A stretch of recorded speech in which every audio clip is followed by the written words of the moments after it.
jemaat Tuhan, apa kabar? Puji Tuhan, kita hari ini diberikan kembali kesempatan untuk bersama-sama beribadah. Kita diberikan kesempatan untuk bersama-sama belajar firman Tuhan. Saya yakin kita semua masih diberikan karunia anugerah kesehatan, perlindungan dari Tuhan. Mari Bapak Ibu Saudara, sebelum kita mendengarkan firman Tuhan, sebelum kita belajar firman Tuhan, mari kita bersama-sama satu di dalam doa. Bapa yang baik, kami mengucap syukur untuk hari ini Tuhan, kami diberikan kembali kesempatan untuk bersama-sama beribadah, untuk bersama-sama belajar firman Tuhan. Terima kasih ya Bapa untuk kasih karunia Tuhan yang senantiasa terus menerus ada di dalam kehidupan kami. Terima kasih untuk kebaikan Tuhan, terima kasih untuk penyertaan Tuhan. Dan saat ini Tuhan, kami mau belajar akan firman-Mu. Biarlah firman-Mu boleh menjadi berkat bagi setiap kami. Berkati hamba-Mu yang akan berbicara, berkati setiap jemaat-Mu yang akan mendengar. Tetapi biarlah kami semua Tuhan boleh diubahkan oleh firman-Mu. Terima kasih ya Tuhan, berbicaralah kepada kami karena kami siap untuk mendengarnya. Di dalam nama Tuhan Yesus kami berdoa dan mengucap syukur. Amin. Hari ini tema yang diberikan kepada saya adalah umat kesayangannya. Satu tema yang indah ya Bapak Ibu Saudara. Nah, mari saya mengajak kita semua untuk membaca bagian firman Tuhan yang terambil dalam kitab Ulangan, pasalnya yang ke-26, ayatnya yang ke-16 sampai ayat yang ke-19. Ulangan pasalnya yang ke-26, ayat yang ke-16 sampai ayat yang ke-19. Saya akan bacakan untuk Bapak Ibu Saudara, tetapi bila Bapak Ibu Saudara sudah menemukannya, boleh membaca bersama dengan saya dengan perlahan, ya. Demikian firman Tuhan, Ulangan 26 ayat 16 sampai ayat yang ke-19. Pada hari ini Tuhan Allahmu memerintahkan engkau melakukan ketetapan dan peraturan ini. Lakukanlah semuanya itu dengan setia, dengan segenap hatimu dan dengan segenap jiwamu. Engkau telah menerima janji daripada Tuhan pada hari ini bahwa Ia akan menjadi Allahmu dan engkau pun akan hidup menurut jalan yang ditunjukkannya dan berpegang pada ketetapan, perintah serta peraturannya dan mendengarkan suaranya. Dan Tuhan telah menerima janji daripadamu pada hari ini bahwa engkau akan menjadi umat kesayangannya seperti yang dijanjikannya kepadamu, dan bahwa engkau akan berpegang pada segala perintahnya, dan Ia pun akan mengangkat engkau di atas segala bangsa yang telah dijadikannya untuk menjadi terpuji, ternama, dan terhormat. Maka engkau akan menjadi umat yang kudus bagi Tuhan Allahmu seperti yang dijanjikannya. Berbahagia Bapak Ibu yang bagi kita yang sudah membaca firman Tuhan, merenungkan dan juga melakukan firman Tuhan. Nah, Bapak Ibu Saudara, ada istilah anak kesayangan, ada juga cucu kesayangan, menantu kesayangan, dan masih banyak lagi ya. Nah, itu semua adalah sebutan yang diberikan orang lain kepada kita, begitu ya.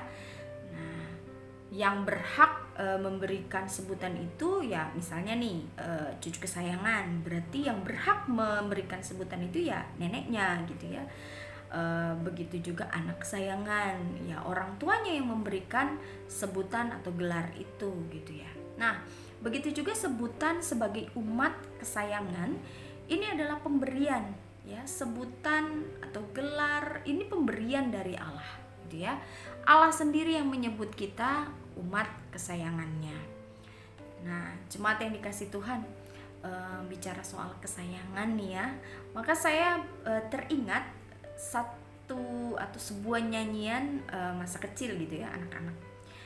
Lagunya kayak gini.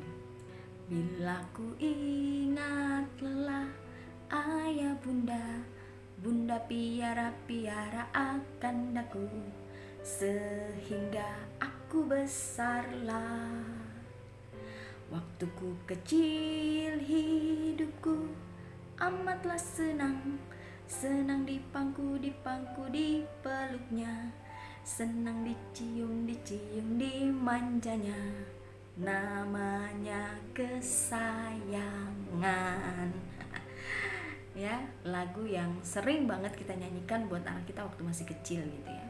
Nah, kalau dengar kata kesayangan nih seperti lagu yang tadi, maka rasanya tuh ingin dimanja, ingin disayang, dipeluk, dicium begitu ya.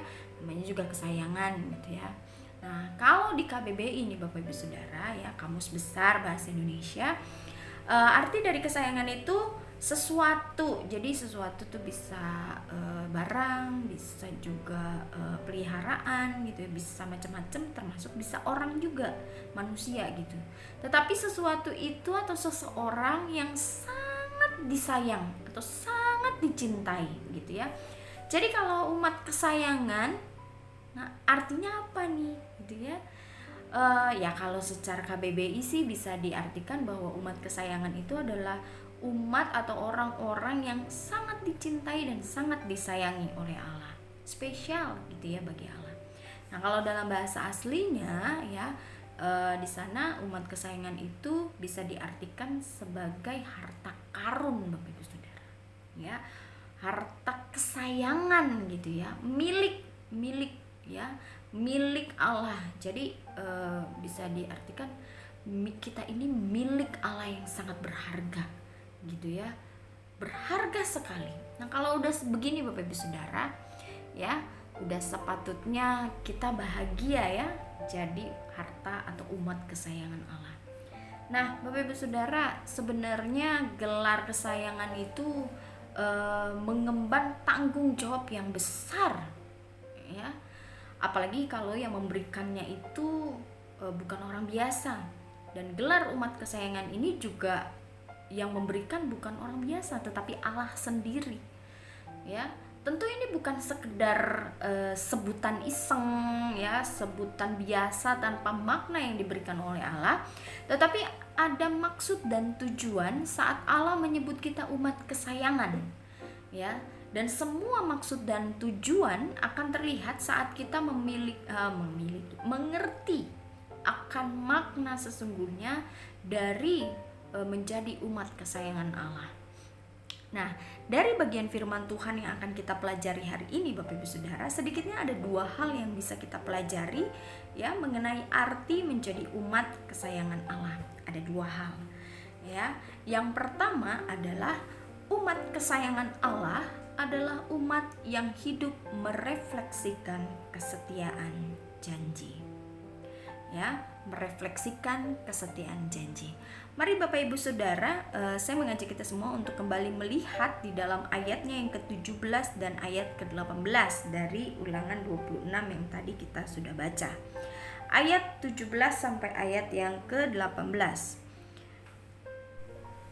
Demikian firman Tuhan, engkau telah menerima janji daripada Tuhan pada hari ini, bahwa Ia akan menjadi Allahmu dan engkau pun akan hidup menurut jalan yang ditunjukkannya dan berpegang pada ketetapan, perintah serta peraturannya dan mendengarkan suaranya.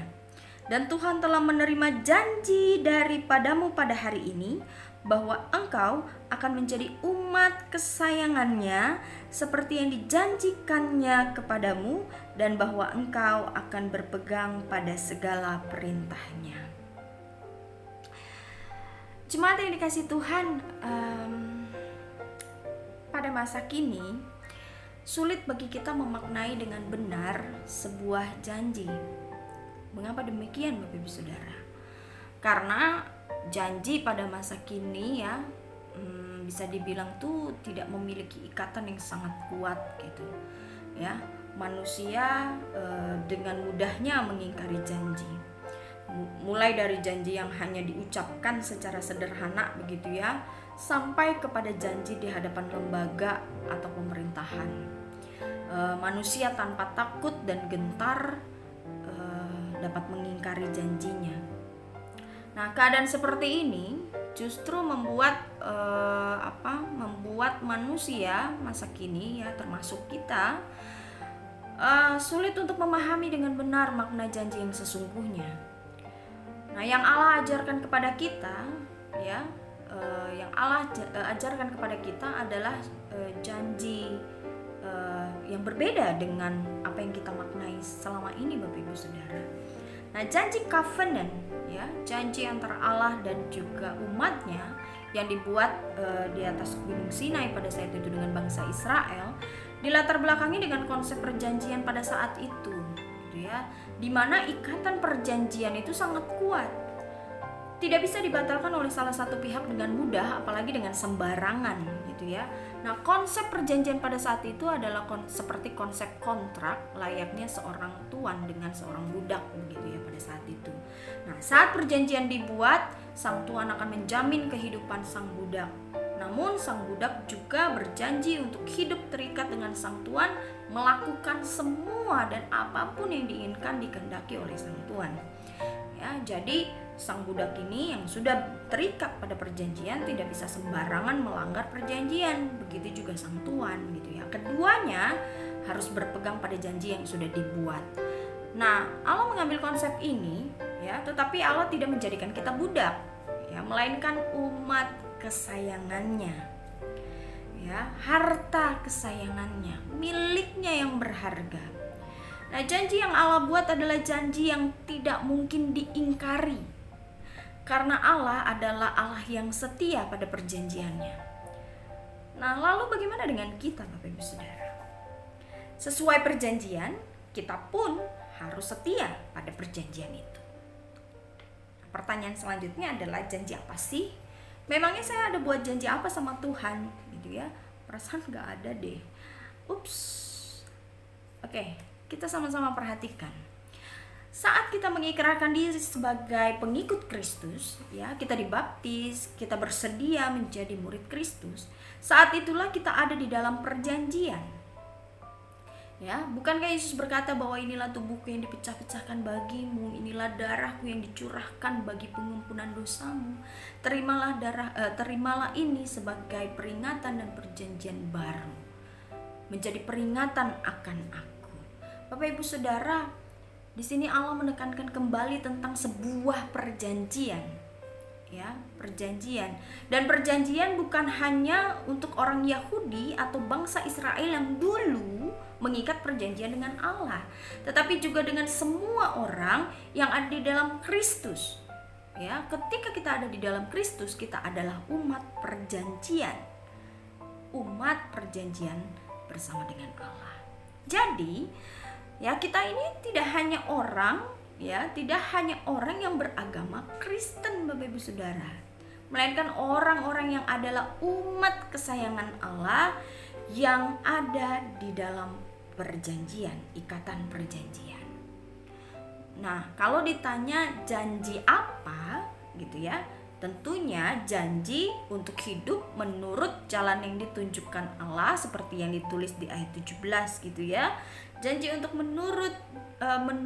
hidup menurut jalan yang ditunjukkan Allah, melakukan ketetapan-ketetapan Allah, perintah Allah, peraturan Allah, dan mendengarkan suaranya. Ya, ini janji kita, Bapak Ibu Saudara, yang kalau dipersingkat itu menjadi murid Kristus. Ya, Matius 28 ayat 19-20 berkata, "Pergilah, jadikanlah semua bangsa muridku, baptislah mereka dalam nama Bapa, Anak, dan Roh Kudus, dan ajarkanlah mereka melakukan segala sesuatu yang telah kuperintahkan kepadamu." Janji untuk menjadi murid Kristus, ya, yang hidup meneladani Kristus, melakukan semua yang telah diperintahkannya. Dan ini bukan satu hari, bukan janji satu hari, bukan janji satu bulan, bukan janji satu tahun, gitu ya. Bukan keterikatan dalam satu waktu yang singkat, Bapak Ibu Saudara. Yesus sendiri berkata, "Ketahuilah bahwa aku menyertai kamu senantiasa sampai kepada akhir zaman." Ini artinya sampai selama-lamanya. Ada waktu yang terus menerus, gitu ya, terus menerus menjadi murid Kristus, artinya setia hidup sebagai umat kesayangannya. Nah, Bapak Ibu Saudara, tidak ada perjanjian tanpa kesetiaan. Ya, Jika tidak ada kesetiaan, maka bisa dikatakan perjanjian itu batal, Bapak Ibu Saudara ya. Karena yang mengikat sebuah perjanjian itu sebenarnya adalah kesetiaan. Ya, kita ambil contoh. Suami dan istri terikat pada sebuah perjanjian yang sama dengan covenant, Bapak Ibu Saudara. Tidak bisa dibatalkan sesuka hati, ya, karena apa? Karena perjanjian suami dan istri dibuat di hadapan Allah, bukan di hadapan manusia. Ya, perjanjian yang dibuat oleh suami dan istri diikat oleh sebuah kesetiaan. Nah, jika kesetiaan sudah tidak ada, maka keduanya melanggar perjanjian itu. Nah, kalau melanggar, tentu ada konsekuensi yang akan diterima sesuai hukum yang berlaku. Ya, hukum yang berlaku dalam pernikahan Kristen tentu bukan hukum manusia, tetapi hukum Allah, firman Allah, hukum yang telah ditetapkan oleh Allah. Jadi jemaat yang dikasihi Tuhan, kesetiaan ya bukan hanya diperlukan, tetapi juga harus ada, ya, harus ada di dalam hubungan ikatan perjanjian. Nah, inilah yang diinginkan dari umat kesayangannya, diinginkan Allah dari umat kesayangannya, hidup dalam kesetiaan janji. Nah, bagaimana kita tahu bahwa kita masih hidup dalam kesetiaan janji atau tidak? Ya, tentu janji covenant, Bapak Ibu Saudara, janji antara Allah dengan kita di dalam Yesus Kristus. Nah, apa yang menjadi tolak ukurnya? Ya, kita ambil contoh lagi suami istri, Bapak Ibu Saudara. Nah, suami dan atau istri yang setia, ya, suami atau istri yang setia tidak akan meninggalkan suami atau istrinya. Ya. Lalu apakah itu berarti suami atau istri yang selingkuh ya juga adalah suami atau istri yang setia? Toh dia tidak meninggalkan istrinya atau suaminya loh, ya. Itu biasa disebut dengan setia. Setiap tikungan ada. Nah, jika selingkuh termasuk ketidaksetiaan, saya percaya semuanya setuju bahwa selingkuh itu tidak setia, ya Bapak Ibu Saudara ya. Nah, jika selingkuh termasuk kepada ketidaksetiaan, lalu seperti apakah kesetiaan itu? Berarti kan bukan sekedar ada di samping suami istrinya gitu ya, bukan sekedar tidak meninggalkan secara fisik begitu. Jadi seperti apa kesetiaan itu? Nah, Bapak Ibu Saudara, kesetiaan bukanlah mempertahankan sebuah status. Ya. Kesetiaan bukan mempertahankan sebuah status. Kesetiaan adalah ketidakberubahan. Ya, tidak berubah atau konsisten yang bersifat terus-menerus. Jadi konsistennya bukan sekali doang, tetapi konsistensi yang bersifat terus-menerus. Atau bisa dikatakan kesetiaan adalah ketidakberubahan yang tidak ada akhirnya, Bapak Ibu Saudara. Ya, jadi tidak ada akhirnya. Nah, Allah kita, Bapak Ibu Saudara, adalah Allah yang tidak pernah berubah. Ya, Allah yang setia, Allah yang tidak pernah berubah, dan Dia terus-menerus mengasihi kita. Dia terus-menerus memberkati kita dan terus-menerus menyertai kita. Dia juga terus-menerus menolong kita dan menyelamatkan kita. Dia tidak pernah berubah. Berkurang dikit aja enggak, apalagi berubah. Inilah kesetiaan yang sesungguhnya, Bapak Ibu Saudara. Dan kesetiaan seperti inilah yang harus kita miliki. Seorang umat kesayangan Allah adalah umat yang merefleksikan, mencerminkan atau memantulkan kesetiaan Allah yang seperti ini di dalam hidupnya. Kesetiaan seperti ini terdapat kasih di dalamnya. Ada kepercayaan di dalamnya, keyakinan, ketaatan, ketundukan, dan ketekunan yang tidak ada akhirnya atau tiada akhir. Nah, jika kasih kita sudah berubah, rasa percaya kita sudah semakin menurun, ya, mulai curiga, mulai meragukan Tuhan, keyakinan kita kepada Allah semakin kendur, ketaatan kita, penundukan diri kita sudah tidak ada lagi di dalam hidup kita, Itu artinya Bapak Ibu Saudara, kita ada di zona merah dalam kesetiaan janji. Ya, nggak cuma COVID yang di zona merah. Kalau kita seperti itu, ya kita juga ada di zona merah. Harus waspada. Ya, lalu bagaimana? Apakah kita akan diam saja, membiarkan diri kita berada di zona merah? Ya, udahlah biarin aja gitu ya. Udah terlanjur gitu. Begitu. Sebagaimana kita harus terus membangun kesetiaan kita di dalam berumah tangga, ya kan, kalau kita menikah kan harus terus membangun kesetiaan di dalam rumah tangga. Tentunya lebih lagi dalam hal membangun kesetiaan janji kita di hadapan Allah. Karena kita ini adalah umat kesayangan Allah, Bapak Ibu Saudara.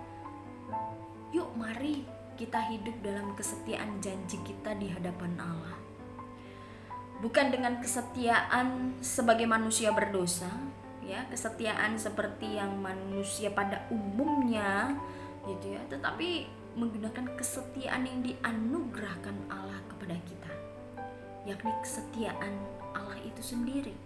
Kesetiaan yang adalah ketidakberubahan yang tidak ada akhirnya, yang terus menerus.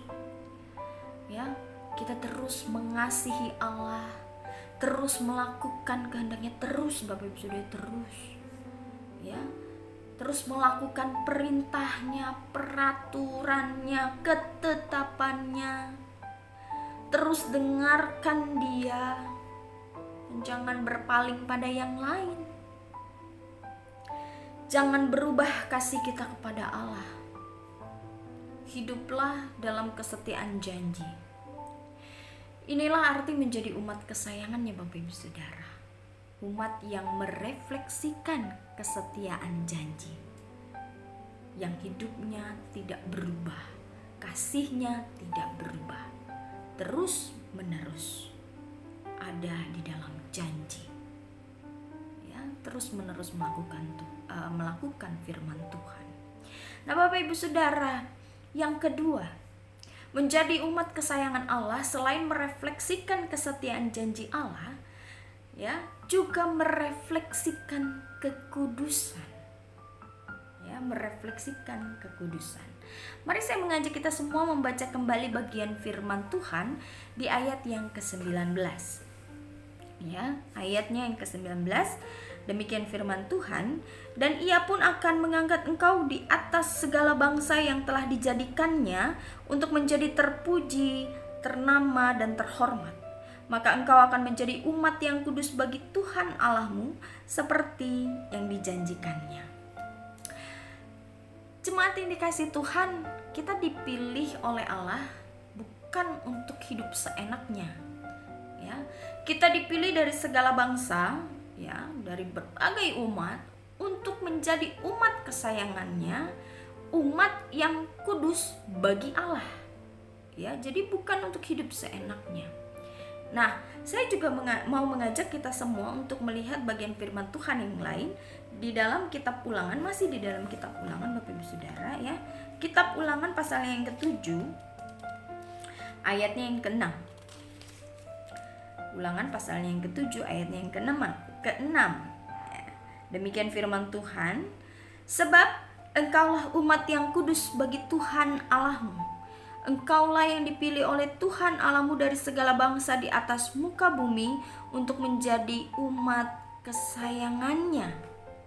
Satu lagi Bapak Ibu Saudara, di dalam Imamat 19 ayat 2, ya, Imamat pasal yang ke-19 ayatnya yang kedua. Imamat pasal yang ke-19 ayat yang kedua. Demikian firman Tuhan, di sana dikatakan, berbicaralah kepada segenap jemaah Israel dan katakanlah kepada mereka, kuduslah kamu, sebab aku, Tuhan Allahmu, kudus. Jemaat yang dikasihi Tuhan, menjadi umat kesayangannya, ya, erat kaitannya dengan kekudusan hidup. Saya tidak akan menjelaskan arti kata kudus dengan panjang lebar, karena beberapa bulan yang lalu, bahkan beberapa minggu yang lalu, kita sudah belajar arti kata kudus, ya, yaitu artinya terpisah, begitu, dikhususkan. Namun satu hal yang ingin saya tekankan dan ingatkan adalah menjadi umat yang kudus, Bapak Ibu Saudara, bukan hanya soal etika hidup, bukan hanya soal etika hidup. Kekudusan umat kesayangan Allah ya adalah kekudusan yang berasal pada atribut atau sifat Allah sendiri, yaitu Allah yang kudus. Ya. Dan kekudusan Allah tidak bisa dipahami hanya dengan etika manusia. Ya. Terbatas sekali Bapak Ibu Saudara ya. Itu artinya kekudusan Allah bukan hanya sekedar hidup dengan benar. Kalau ngomong etika ya tentang hidup yang benar, ya sikap sehari-hari, perilaku yang benar, hidup dalam kebaikan seperti dipahami oleh manusia pada umumnya. Bukan hanya sekedar itu Bapak Ibu Saudara. Kekudusan Allah berbicara tentang kemuliaannya. Kekudusan Allah berbicara tentang keagungan Allah. Transcendent, beyond kalau kata orang ya, melebihi pemahaman manusia, melebihi pengertian manusia. Aduh, kalau kita bicara tentang kekudusan Allah, maka sesungguhnya ya, kekudusan Allah itu membuat kita bertekuk lutut mengagumi Allah, mengagungkan Allah dan luar biasa Bapak Ibu Saudara. Ya. Dan kekudusan sesungguhnya berbicara tentang pribadi Allah sendiri. Nah, salah satu tujuan Allah menjadikan kita umat kesayangannya adalah ini, menjadikan kita umat kudus. Umat yang kudus bagi siapa? Bagi manusia? No, bagi Tuhan. Bagi Tuhan Allah kita. Ya, artinya bukan hanya punya perilaku yang baik, tidak hanya sering berbuat baik, karena semua orang berdosa pun mampu melakukan itu Bapak Ibu Saudara ya, berbuat baik, berperilaku baik. Orang berdosa di luar Kristus pun bisa melakukan. Bukan hanya secara etika, melainkan kita merefleksikan kekudusan Allah. Artinya kita merefleksikan kemuliaan Allah, kita merefleksikan keagungan Allah, kita merefleksikan pribadi Allah yang kudus. Nah, sehingga Bapak Ibu Saudara, kita mendapatkan sebuah pemahaman bahwa kita melakukan semua kehendak, kita melakukan semua perintah, ketetapan, peraturan Allah itu tidak seenaknya, gitu ya. Tetapi dengan rasa tunduk, rasa hormat kepada Allah. Kita melakukan segala sesuatu dengan sikap yang takut akan Allah. Dan tujuan kita melakukan semua itu adalah untuk kemuliaan. Menjadi umat kesayangannya artinya menjadi umat yang mengagungkan Allah, umat yang tunduk dan hormat pada Allah, otoritas Allah, firman Allah, oleh karena pengenalan kita akan kemuliaan Allah. Jemaat yang dikasihi Tuhan, bangsa Israel gagal hidup kudus di hadapan Allah. Amos di dalam kitabnya mencatat bahwa Allah membenci ibadah mereka. Yesaya juga mencatat kesombongan bangsa Israel. Ya. Yeremia juga mencatat kedegilan hati mereka untuk bertobat. Ya. Bahkan sejarah mencatat bagaimana bangsa Israel tidak lagi gentar dan takut kepada Allah. Tidak ada lagi kegentaran, tidak ada lagi ketundukan, rasa hormat. Tidak ada yang ditunjukkan oleh bangsa Israel kepada Allah. Oleh karena itu, Allah menghukum mereka. Bukan untuk membinasakan mereka, Bapak Ibu Saudara, tetapi agar mereka kembali menyadari siapa sesungguhnya mereka di hadapan Allah. Mereka adalah umat kesayangan Allah. Allah menjadikan mereka bangsa yang besar bukan untuk menjadi bangsa yang sombong. Allah tidak membesarkan bangsa mereka untuk menjadi bangsa yang tegar tengkuk atau pamer kekayaan, pamer keberhasilan. Enggak, Bapak Ibu Saudara. Allah memilih dan menjadikan mereka umat kesayangan Allah untuk hidup berelasi dengan Allah, menjadi umat yang kudus, yang hormat, kagum akan kebesaran Allah. Jemaat yang dikasihi Tuhan, begitu pentingnya kekudusan hidup ini, kekudusan ini Bapak Ibu Saudara. Sehingga Allah sendiri harus memberikan teladan bagi kita semua. Nah, inilah yang dilakukan oleh Yesus Kristus, Bapak Ibu Saudara. Ia menunjukkan kepada kita bagaimana praktek hidup sebagai umat kesayangannya, umat yang kudus. Ia menunjukkan kepada kita bagaimana cara hidup taat, melakukan perintah dan ketetapan Allah. Ia menunjukkan kepada kita penundukan diri secara total kepada kehendak Bapa, yakni mati di atas kayu salib. Inilah contoh hidup takut akan Tuhan.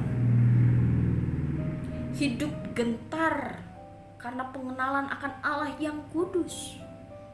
Hormat pada setiap ketetapan dan perintahnya, tunduk pada otoritas Allah.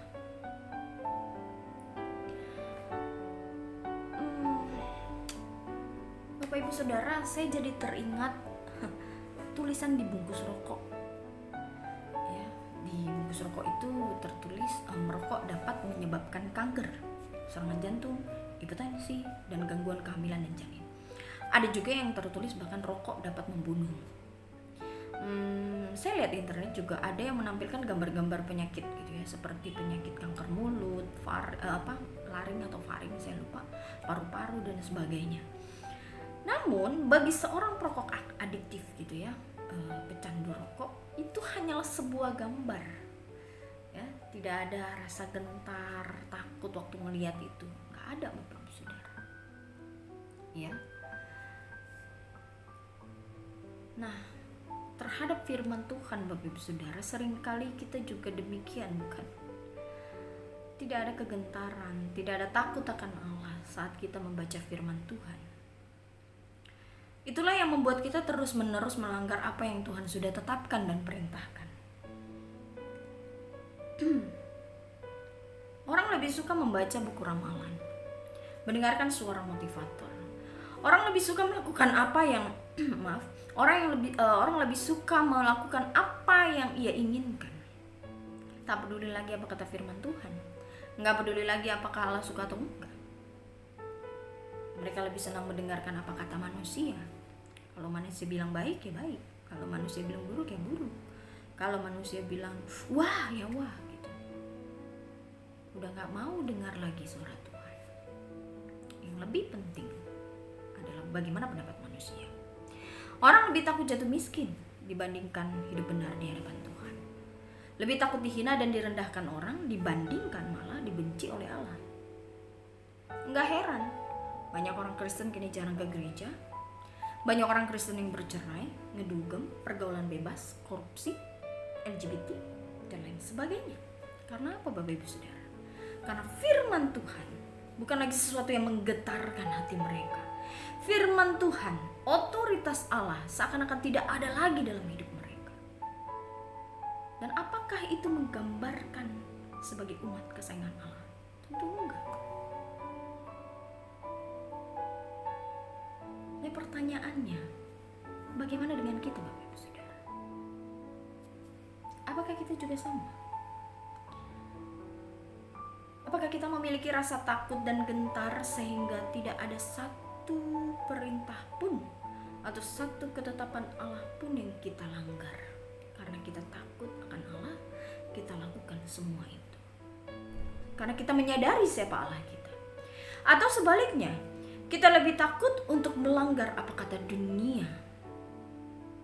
Artinya kita pakai konsep kekudusannya manusia, bukan lagi kekudusan Allah.